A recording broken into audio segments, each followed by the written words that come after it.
Hi. So the customer asks you, oh, this looks very similar like this Microsoft Logic Apps Power Automate thing.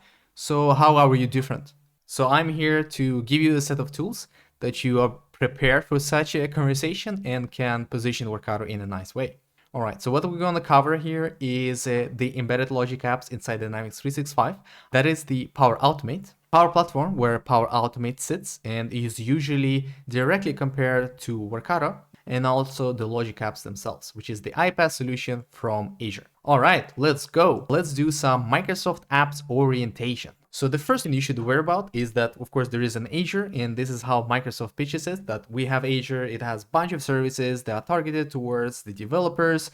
And of course, we have a very nice iPaaS solution that is called iPaaS, and you can integrate a lot of things from it. There is a GitHub, and we have just recently released a Microsoft Power Platform, which is targeted towards citizen developers, so not the same people as the ones that use Azure. And it has a nicer version of Logic Apps called Power Automate inside basically white label logic apps for citizen developers. And it also has apps, virtual agents, Dataverse. Oh, and by the way, Power Automate is Flow plus RPA.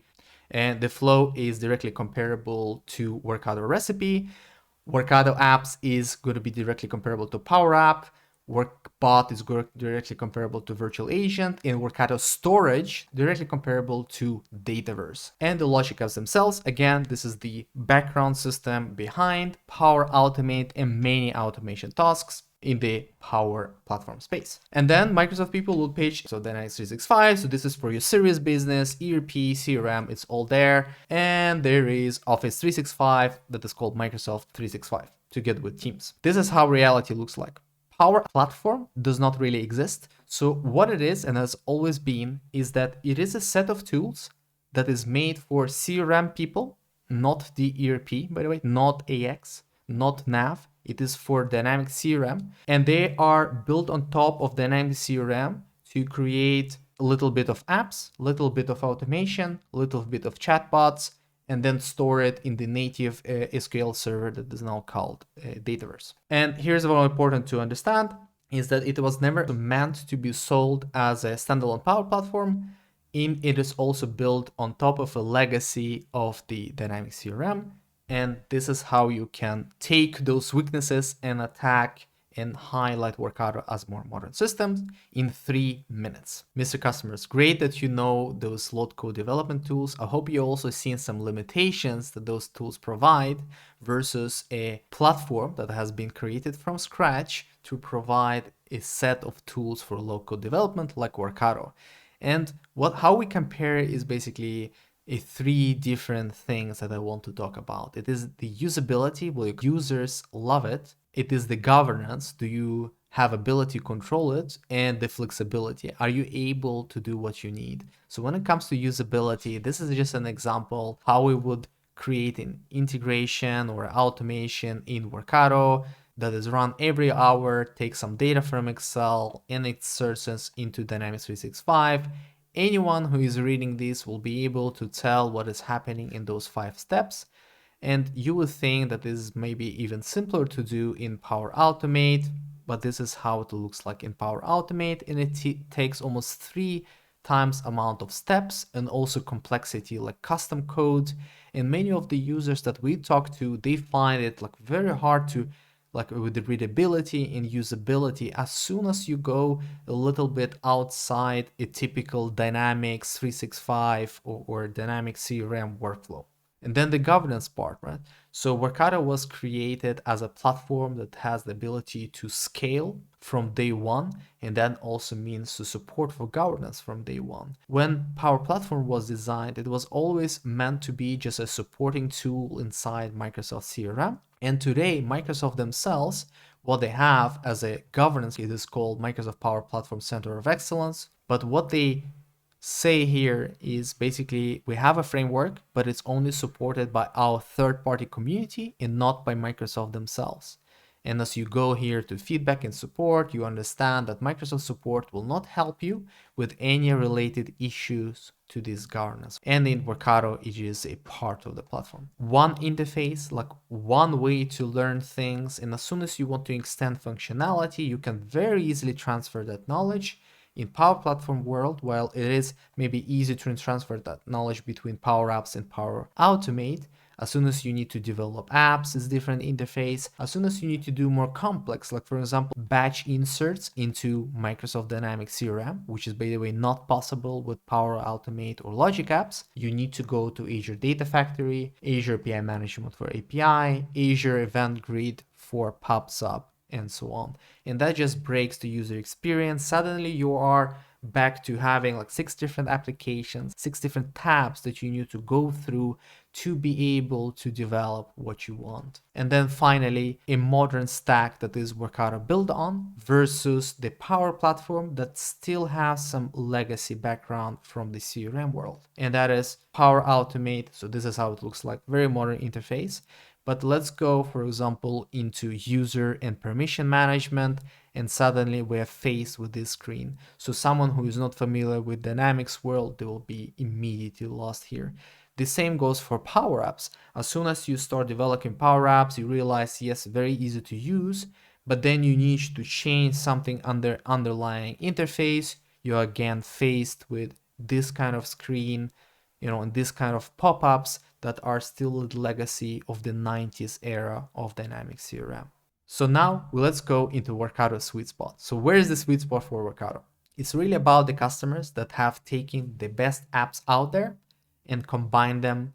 And now they are seeking an iPaaS solution to be in the middle here to integrate all that together. We can talk with customers if they have Microsoft Teams, but they also have something else. If the customer is fully Microsoft and have Dynamics and Teams and Azure, they have one contract to rule them all, which makes it, of course, easy for their procurement, easy on their security because there's only one DPA to sign, and also they get free licenses for Power Automate, Power Platform, Logic Apps, and so on. This is going to be a very hard customer to penetrate, and I recommend to spend less time on them. Unless that customer has a vision that maybe they want to change Dynamics to Salesforce, they maybe want to exchange Microsoft Teams for Slack, and you are going to be there positioning Workato as this platform to integrate all that together. Then we go into pricing. So here's just some examples on how this is priced. The Power Automate is priced by bot. You can buy a stack of for $500 per month for 5 bots. Power Apps is priced by user per month. Virtual agents, so this is the Workato bots, are priced by bot. And then as soon as you go into bulk in ETL or any kind of Azure API or Event Grid, then you need to go with Azure licenses that is priced by usage. And here's just an example indicators how much it will cost if customer wants to buy, for example, 40 recipe, chatbots, Power Apps, right?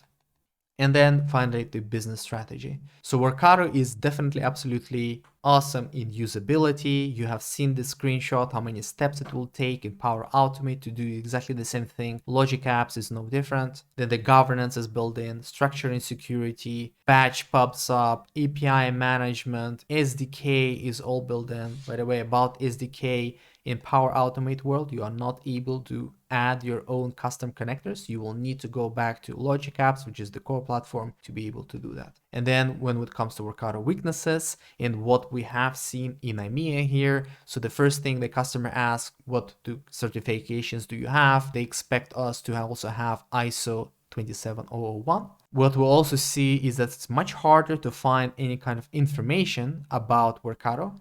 While if you just go to something like Udemy and search for Power Automate, you immediately get 160 different courses. Microsoft has a very comparable academy courses that they provide themselves, and they have a bunch of YouTubers that having a lot of different content that has 1 million views plus. What also Microsoft is trying to do, they are facing exactly the same problem as we do with on-premise. Logic Apps and Power Automate has OPA, similar technology, works exactly the same way. What this is This is called Compute Anywhere because this is OPA like 2.0. What this will allow customers to do is that they will be able to design the recipe in the cloud. What they can do is that they can design that this recipe will only be executed in the on-premise Kubernetes cluster that will be managed by Azure software that is called Azure Arc, right? So they will be able to basically like inside their firewall install this OPA 3.0,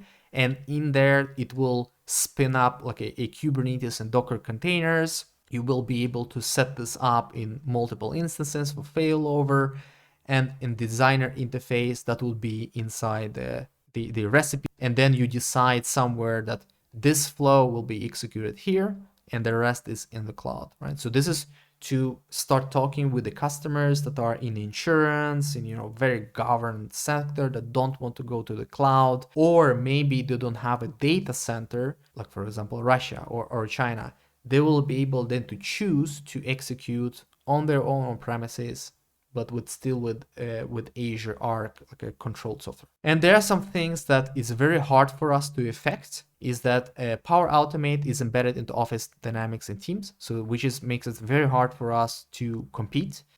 We can go, of course, legislation way and start complaining to EU about it. But what it means now is that somewhere in the Office, there is a button, and that button will link to Power Automate and Power Apps automatically. Users, without knowing that they're using Power Automate or Power Apps, can click on that button, create their own little flow, and start learning this low-code development platform. The same goes for that Microsoft is giving a bunch of licenses for free, so they can very easily, like end users can start learning it and get exposure to this platform. Now let's dig into more details and nitty-gritty details about the whole stack. So here is how Power Automate and Workato compare, right? So both are cloud, both are on-premise agent, very easy to use on Workato side, more connectors. However, Power Automate has 600 connectors. 150 of them is to Microsoft World. There is no bots or web inside Power Automate. However, we don't have Office or Dynamics like tightly add-ins integrations, which again makes sense. They do not support Power Automate side batch or API or SDK, so you cannot even do batch for Dynamics themselves inside Power Automate. What you need to do is extend this functionality by different add-ons, right? The different apps.